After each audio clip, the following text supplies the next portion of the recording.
What up, man? It's your man, Jay White, with What Wednesdays After Party with Jay White. You see how I got to my left, your right, Miss April Watson. Yo, how you doing? Pretty good. How you doing? I'm good. How you feeling? I'm feeling great. Your teeth whiter than mine and whatnot. We out here with it. You know what I mean? Get you a good dental plan. You hear me? Look, man, tell the people who you are, what you got going on, what you about, and I'm gonna get into the story on how we actually met too. That's a broad question. Who are you? I'm April Watson. And what else? What you got going on? A couple businesses. Yeah. And a lot of life happening. Too modest, yo. All right, I'm gonna give it to y'all. The weed spot. She got a spot called Pynk. She got another spot called Bop. Like, what's it? I made that up, of course. But name the spots, yo. Like, she's an amazing entrepreneur. She really being modest, but at least do this. Tell the people how we met. We met at Boss Up. Shout out to everybody from the Boston Conference. Yep. The first joint, though. The first one. Not the second joint. I know, it was different, right? You feel me? No disrespect. No disrespect, but we the first class. We the ones that did it first. You hear me? That's right. And that's why I met her at, and I was listening to this young lady talk about how she has a business that's like Starbucks with weed infused tea. And I don't be eavesdropping for real. But I damn sure was eavesdropping that night. But tell me a little bit about the weed spot and the concept of it. So it's a cannabis coffee shop, and we're like 60% coffee, tea, juices, sodas. Yeah. We even have snow cones, all infused. Jeez. And then the other part is we're traditional like dispensary. How'd you come up with that concept though? Because most people don't. All right, me anyway. I like Starbucks. I think I like tea. I like snow cones. I don't like weed though, but how you come up with that concept and be like, all right, you can marry these two joints together? Because, different people consume cannabis different ways, and everybody mostly likes coffee or tea or juice. Yeah. And so it's I wanted to create something that everybody could come in and find something that they like. Just the environment or the environment with and the products. The environment one, but the products too, because I'm not a heavy smoker. Like I'm not a smoker, but I love coffee. Yeah. So I combine two things that I love. How's it doing? How's the business doing? It's doing well. Come on, man. Listen, I love it. Listen, y'all love how modest she is. Well. All right, I need you to talk your stuff real quick. Just a little bit. You know that's not my style. I know, but I'm asking. But at the end of the day, it's doing well. All right. Doing well. All right. So now, obviously, probably like, I don't know, a couple of years ago, you were well versed in this than I am. The cannabis business started to take off because it started to be legalized everywhere, right? What made you even want to get into that business, to that world? Essentially just hearing different people just talking about how big it was going to get. It was going to be a green rush. Yeah. Me kind of having some knowledge and experience about it, and just wanting to find a way to get involved, honestly. And so I had to literally just like create a lane for myself, because I wasn't the type of person. I know a lot of people say like go and visit dispensaries and see what people are doing, but I never did that. Yeah. Like I really wanted to like create something that was of my personality. So I looked at it like, okay, if I wanted to try something, like what would I do? Like how would I try, or what would it take for me to go in and be like, okay, yeah, I'm gonna try this. So look, the concept obviously with the teas, with the snow cones and the other products that you have, like, did it take off right away? Did people try to get used to it? Like, what was that like? Did you go to like trade shows? Because I want you to kind of elaborate on that for somebody else that want to get into the cannabis business, but not necessarily use your concept, but just get into the business with a different idea. You know what? Nope, I didn't do any of that. I literally just opened up shop, and I got a sign, and painted the building green, and we just opened. And I wanted to see organically like what would happen. So in the beginning, I didn't do any marketing, I didn't do any advertising. Literally, all we did was open. And for the first 3 months, we would see people just walk by, look in the window, just really confused. Mm-hmm. Half would walk in, and the other people would and you had some that would just look at it in disgust. Like, what the heck is she doing? Why you call it the weed spot? Why you name it that? Because that's what most people call the spot, the weed spot. Where you going? I'm going to the weed spot real quick. I'll be right back. I used to call my joint like that back in the day. But anyway, that's another life. Why you call it's your not joint the though, weed spot? because you know exactly what we sell. Yeah. At that point. It's to the point. Nobody ever questions like, what do you sell? Yeah. Like you know exactly what we do. Now, peep game, when you open up your joint, see, I'm gonna look out for you. When you open up your joint in Houston, shout out to H-Time. Thank you for coming too. Ain't nothing to it. Now, you gave me some lemonade. I was like, all right, what's in the lemonade? And you said, you know what it is. When I left out of there, I won't high, but I felt good. Mm-hmm. What was in that lemonade? What was in my lemonade? I don't know what you got. I know that got deeper though. Because we got different strengths or whatever. I don't remember what they made you, but I think I told them to go light because you said that you wasn't really like a big smoker. I am not a smoker, period. But when I left out of there, I was riding smooth on whatever them high 45 and all that stuff. That's what's up. Yeah, nah. That's a good look. So I know when we was in the Boston conference, you're very well versed in the, now correct me if I'm wrong, CBD, THCs, and woo. Can you break that down? And how does the weed spot differentiate those levels of whatever you call it? How do y'all break that down? So, cannabis is the plant. Okay. Essentially. So people, like want to say, oh, you're just a CBD shop, but we're not. Cannabis is the plant. So we're a cannabis dispensary. Yeah. Now, what we sell and how we break things is just according to the laws in wherever we're open.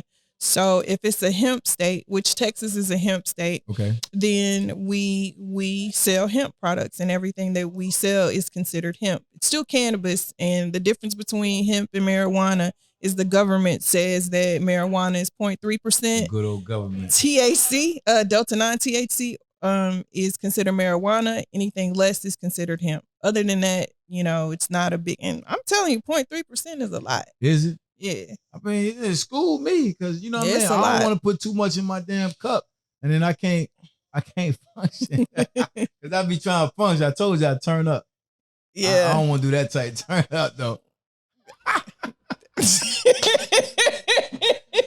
So look, peep game, you as an African-American woman being in this industry, what's that like? Is that a thing? Is that an anomaly? Are you one of a kind? Is it a lot of us? Like, speak on that real quick. Honestly, at first, I really just because I could put myself in a bubble, right? Yeah.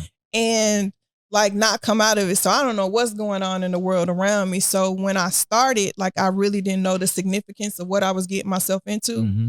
But I remember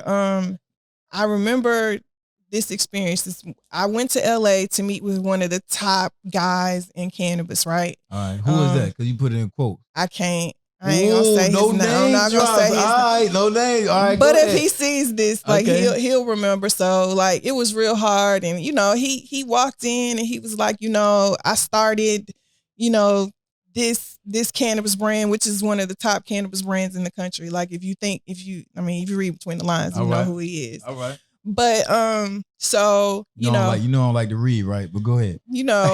So he took a meeting with me that one of my friends set up, and I walked in and he was like, I sell, weed and I was like, okay, cool. So I sat down and talked to him about the concept and everything that I had going on.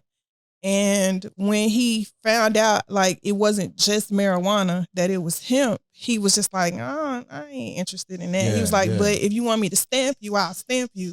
But I ain't really feeling it. Okay. I was like, so you don't really believe in what I'm doing? He was like, nah, why? This what I do. I'm this or that. And I just sat back and I was like, I don't even want your stamp. Yeah. I'm good. And he was like, what you mean? I was like, I'm good. I'm not, yeah. And so he was like, what are you saying? And I said to him, and this is going to be so funny because everybody in the meeting, including the person that got me the meeting, I know they was mad at me. I was like, you might not know my name right now, but you will. We'll see each other again. That's the talk. I'm telling you. Talk that talk, yo. And then we'll see each other again. And I got my person, I left. I'm like, I don't want anybody co-signing something they don't believe in. I agree. Just to, just for a relationship. I want to earn it. Yeah. I wanted to do it naturally and organically because I felt like he started somewhere. Yeah, for sure. All right, well, I'm gonna start somewhere too, and then we'll see each other again. So and we did. And then what happened? We did. I saw him Walk last me through year. that. I saw him last year right. at MJ Biz. There was a conference in Vegas. Okay.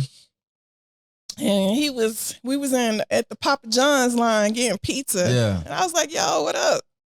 He was like, yeah, I heard about it. I was like, I know. You already know. I know you know. I know you heard about me. He said such and such told me. I was like, yeah, I know. Yeah. All right, good seeing you. No, and he was like, love. I opened up. I took your advice. I opened up 12 dispensaries in LA. I'm like, congratulations. Yeah. See, when you produce that positive vibes, right? Mm-hmm. And they come back to you, they ain't got no choice but to be like, thank you. Mm-hmm. Cause I ain't, whatever the relationship that didn't happen with us, that's cool and all.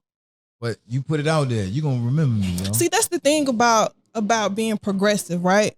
Cause cannabis is cannabis. Yeah. They legalized hemp and it's legal in every state. So if you're compartmentalized to the states that are only legal, but I can set up shop in any state, you got to think about what that means. Yeah. And when you try our products, they're not any different from what you're selling. And that's the part that, you can't get left behind by staying in this same mindset. You have to progressively think and keep up with an industry. You didn't think that when they legalized hemp that they weren't going to find a way to make the products the same. Right. You have to think about that. But if you only got a mindset where I only sell this, I only sell gas, but I do too. Yeah. And when you try it, and so in the beginning, we would have a lot of artists come through. And like person after person after person would be like, man, this ain't nothing. This is just CBD. And then I remember this particular artist. Of course, I'm not name dropping. You ain't saying but he no came, names out this piece. No, go ahead. Though.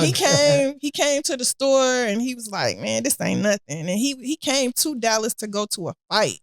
Okay. Him and his manager came by the store. So I typically, when we have artists, I typically don't go to the store, but his manager was like, I want, come through. Like, I want him to meet you. So I went to the store and I was like, man, slow down. Cause they had rolled him up something. Yeah. So I was like, slow down. He's like, man, his manager called me. He was like, yo, he cannot even go to the fight. He's outside his hotel room, laid out on the ground. I can't get him in his room. I was like, but I told him. You tried to tell him, man. Yeah, I try to tell people, like, it's not what you think. And then our products are so pure, so you're going to feel more effects of it because it's not polluted. Like, we don't. But your products are pure because of what actually ingredients? So, can you give that? Organic. Okay, Everything's organic. We grow organically. We source organically. So we don't have like a lot of toxins, pollutants, heavy metals, pesticides. Like we don't grow our products with any of that. Is your only stores outside of Houston, obviously? Most of your stores are where at? Dallas, Texas. And there's one that we're supposed to open in Oklahoma. That's going to be a dispensary. Can I put some money in on that? Is it too late? See, let me tell y'all something right now. Everybody, put the camera on your boy. Check this out. This is my homie right here. This is my homie. When I met her at the Boston conference, what's one of the first things I said? Can I get you some money? Can I give you some money? She been turning down my money for at least 2.5 years. But the thing I respect about it is she don't need nobody's money. That's the one thing I love about how you go about your business. And then you give me a little hope every blue moon. You be like, Jay, man, and then you know. So I love the fact that you bought your business, but that's why I was going with the question about you being a woman of color in this industry outside of the situation that you named. Are there a lot of women of color in this industry, or is it male dominated? Statistically speaking, 4% of Black people are involved in the legal cannabis business. 4%. And 1% of the 4% are Black women. That's crazy. That's we probably looking at, I don't know, 0.005, yeah. I don't know. Yeah. But it's a small minority, but I don't know why. And I want to encourage more women, but to get involved in the business, number one. But that's the part about like why I'm here now. That's my why. Because in the beginning, I just kind of wanted to be low key and not, on my face.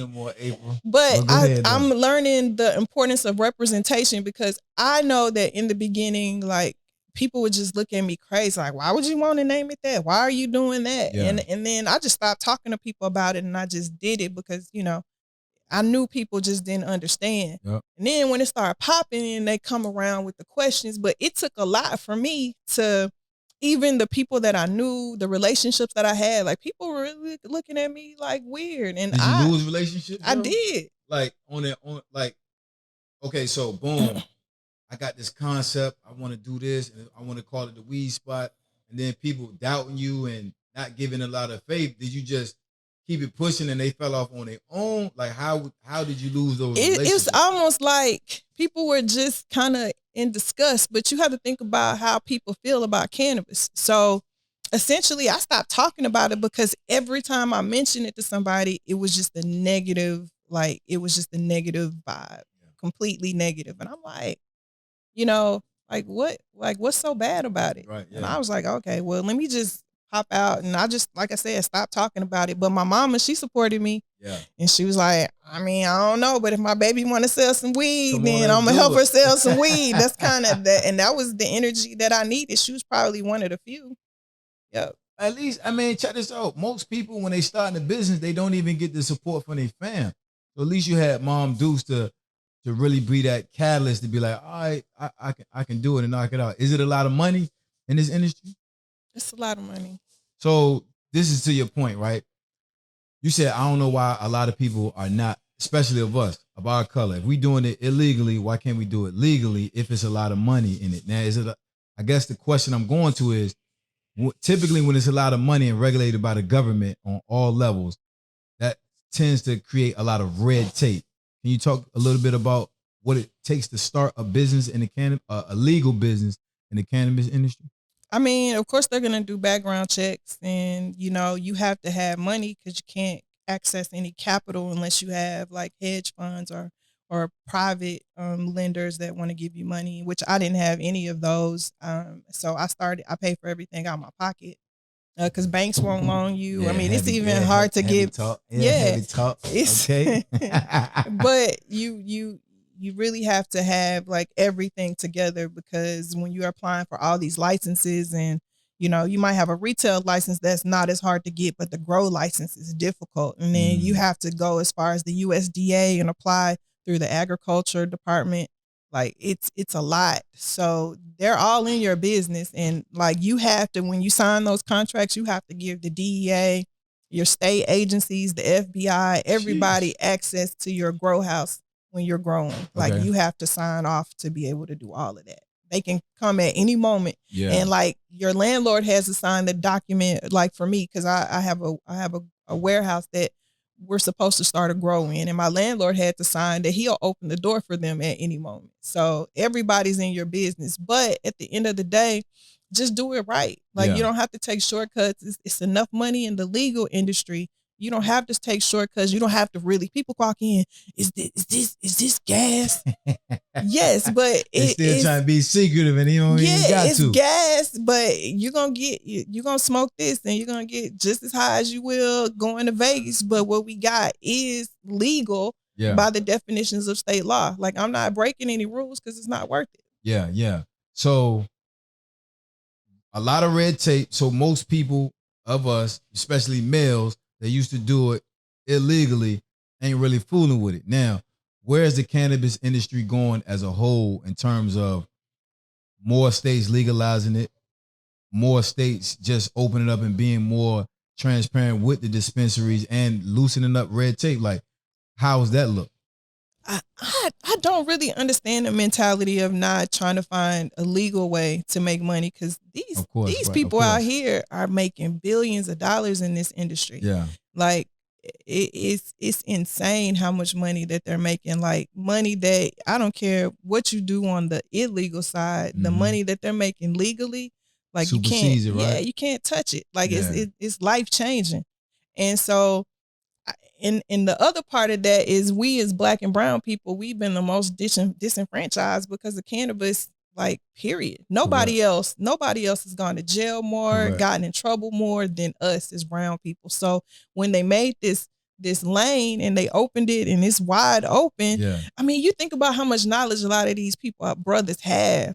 They know how to grow. They could tell you this. They could look at this and be like, it's that, this strand, this kush, this purple. This go open up a shop. Yeah. Go open up a business, set up in broad daylight, you know, and legitimately like put that knowledge out there. It doesn't have to be underground anymore, but we just have to, you know, change mindsets. And I think that that's the part of it. It's going to take people like me to come out and say, like, I mean, I was doing well before. That's what I was going to ask you. Number one, is that your new role, being more public and then being more not, because you like to say, I'm low key, Jay, I'm low key. You can't be low key no more. So are you stepping into being more of an advocate for talking about doing business in the cannabis industry?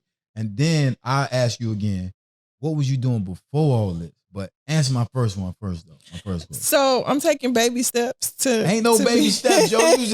You was a giant out here. I'm taking baby steps to get to the point. But yes, I'm opening up a little bit more and just sharing my voice to let people know that I'm here and there is somebody who did it, and I'm doing it well. Doing it, not did it, doing it. Yeah. ING on the end. Was that one of your thing? Like, why'd you come to the Boston conference? Like, was that one of your people kept sending it to me? They kept sending it to me, and I was just like, what is this about? Because I think what happened to me is once you get to a certain level and your conversation is different, and you don't really have people around you that understand like the conversations that you want to have. And I got to a point where it was one week I spent like $60,000 in inventory, and I told one person, and she was like, I didn't even make that last year. Yeah. You know, so it's like, what do we even talk? Why am I talking to you for? My whole point, I didn't really have anybody to have those kind of conversations with. And then like, if you're the smartest person in your circle, you're not really learning and growing. Yeah. So I really wanted to diversify and just start being around people that I could learn from. Did you get some of that from the Boston? I got a lot of that because I went there thinking I was really doing something, and I left was like, I'm not doing nothing. I'm not doing enough. So what was you doing before you started to create your amazing concept and business, the Weed Spot? What was you doing before? So I had rehab. So I started my first business in 2013. Okay. And that's a rehab company. Oh, so you true to this. You ain't new to this? All right. Yeah. So rehab, what is that? So we do chemical and alcohol dependency counseling, and we do vocational rehab. We do job training and placement. You still got those going? Yeah. They ain't gonna never end, right? Because people always need. No, and then if you stick to what you said, then I should be slid a couple contracts by now. You know, but we'll talk about that later. I'm always sticking.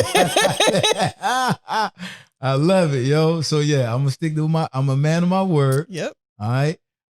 So are you still actively growing that business, or did you shift your whole energy to? I took a break because I was kind of burnt out, but it's time for me to circle back around, and because that's a lot of money in that too. Yeah. So you know, I had been doing it so long that I just kind of wanted to step away and do something else. But now that this is doing well, and I have some help with the Weed Spot now, I can kind of break away and go and do some other things too, when that includes increasing the business in my rehab company now. 2 years from now, what it look like for April and her enterprise, yo? What it look like?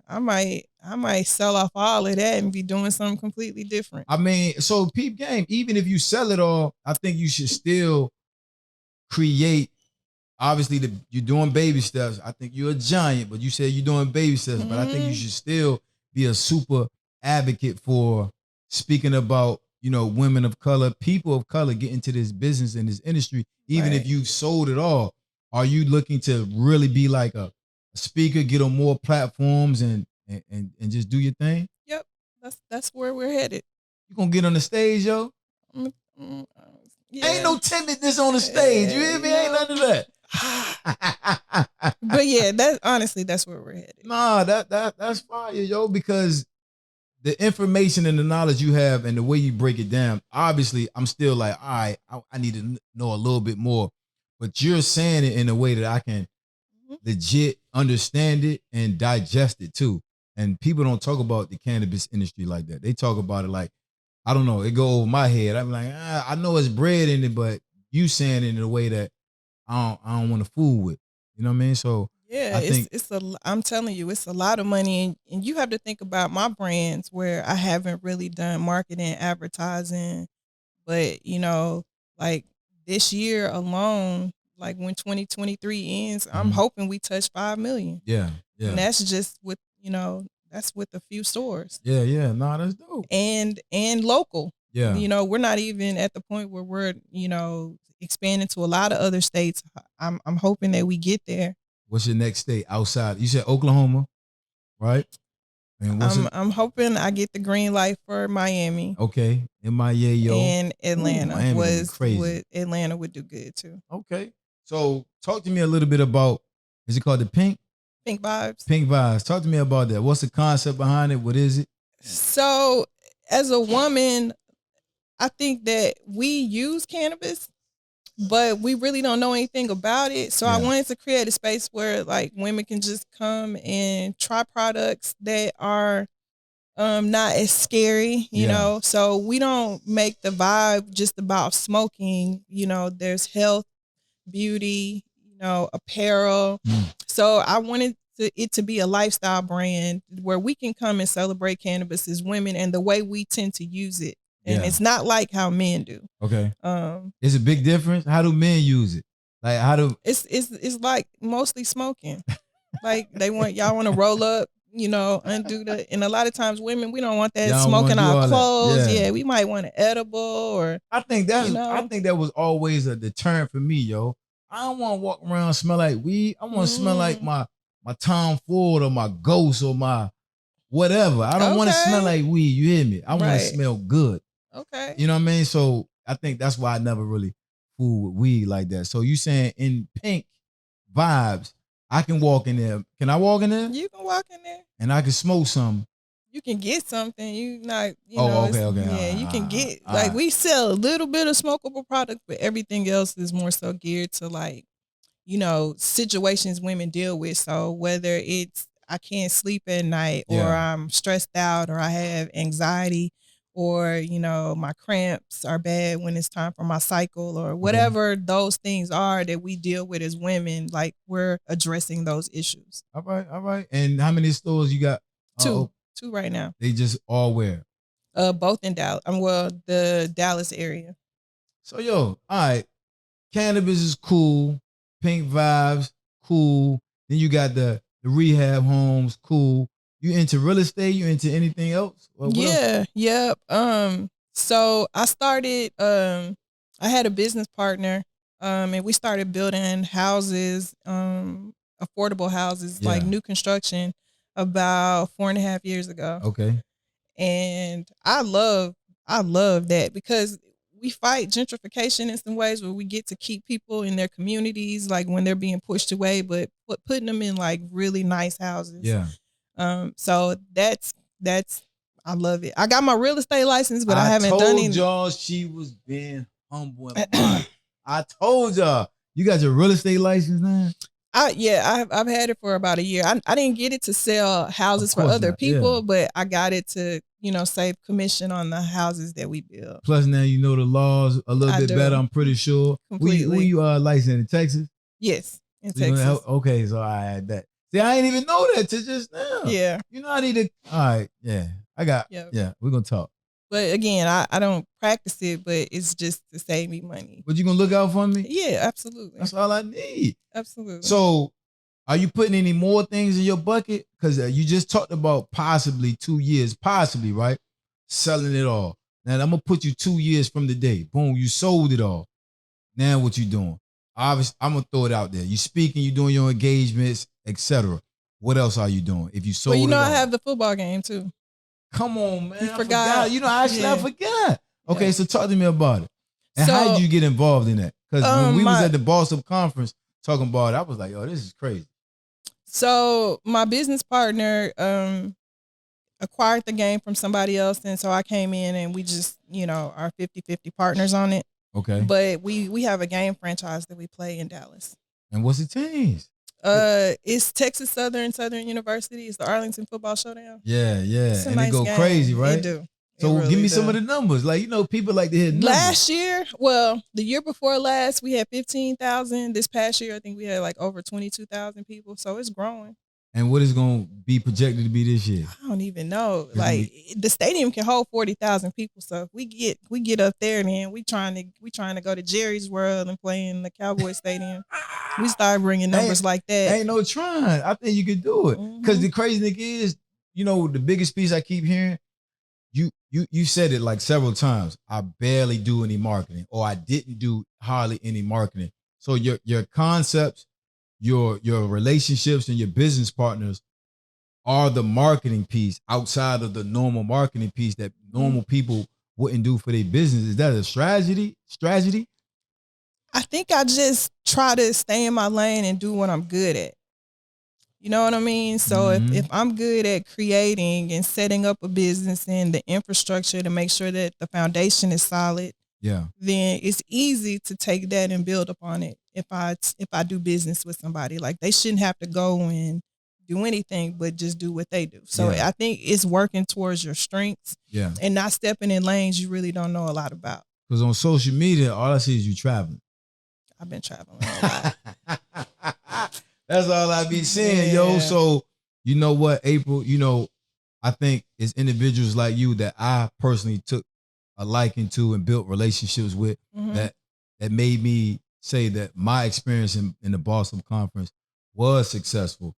Because you real, you true to what you say you do. You know what I mean? You ain't no fraud, no poser. There's a lot of them out there. There's a lot of them out there. But you ain't one of them. You know what I'm saying? A lot of them out there. And everything that you do, I've seen it actually firsthand away from the social media. So I appreciate who you are and just being authentic. I appreciate that. And I appreciate you sliding through, yo. You hear me? For real. So look. How can the people reach you? What's your websites? What's your social media handles, etc.? So my Instagram is Queen of Cannabis. Okay. Biz like the business, BIZZ, Queen of Cannabis. And that's my website too. So we have a course that's Let me hear it. Talk to me about it. We have a course that's coming out in August, and I think we're starting pre-sales pretty soon. What is it about? What's the course about? How to get into the cannabis business. Come on, man. Told y'all she was being very, very modest. April Watson here, yo. I appreciate you coming through. You know what I mean? Catch this episode and the other episodes on Wolf Wednesdays After Party with your man Jay White, 8 p.m. Eastern Standard Time. I'm a holler. Peace.